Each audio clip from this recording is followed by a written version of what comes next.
Hello. In this video, I'm going to look at the Net Engagement by Survey Series report. Not every school who does the surveys will get this report. So for example, if you are a rural K through 12 school with 10 teachers, total, you would probably survey just all 10 of your teachers.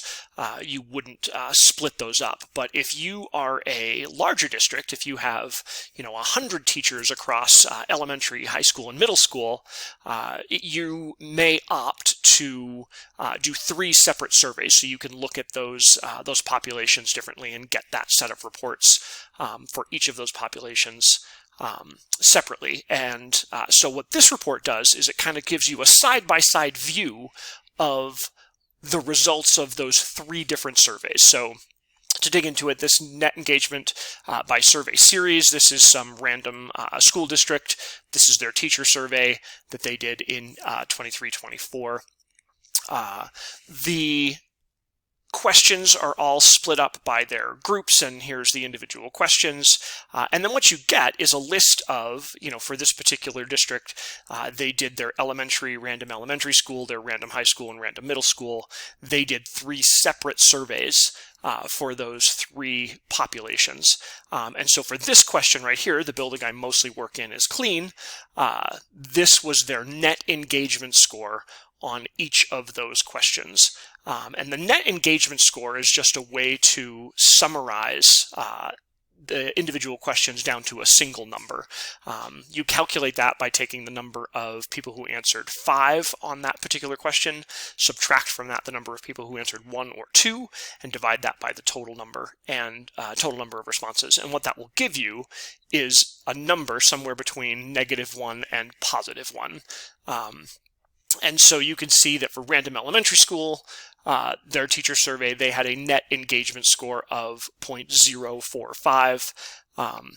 The high school did the exact same survey, asked this exact same question, but in the high school, their net engagement score was -0.095.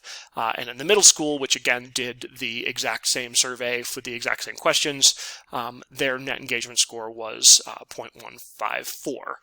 And what this allows you to do is see where there are any discrepancies between the populations. And you can see that pretty clearly over in the graph. So the graph represents this number. So this 0.045 is represented by this circle here. The base of the graph is always going to be 0. Remember, this number can be anywhere from -1, which would be all the way to there, to +1, which would be all the way here. So if it's a negative number, the bar goes to the left. If it's a positive number, the bar goes to the right.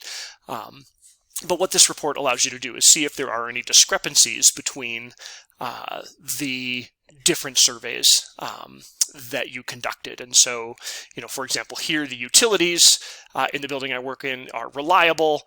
You can see really clearly that the elementary teachers had a much lower engagement score than the high school and middle school there. So that's something that you could, possibly ask the question of why is that? Looking down at a few more of these, rules in this school are made clear to students. Elementary and middle school ranked pretty high on that, whereas the high school was a little bit lower. And the same as discipline is fair.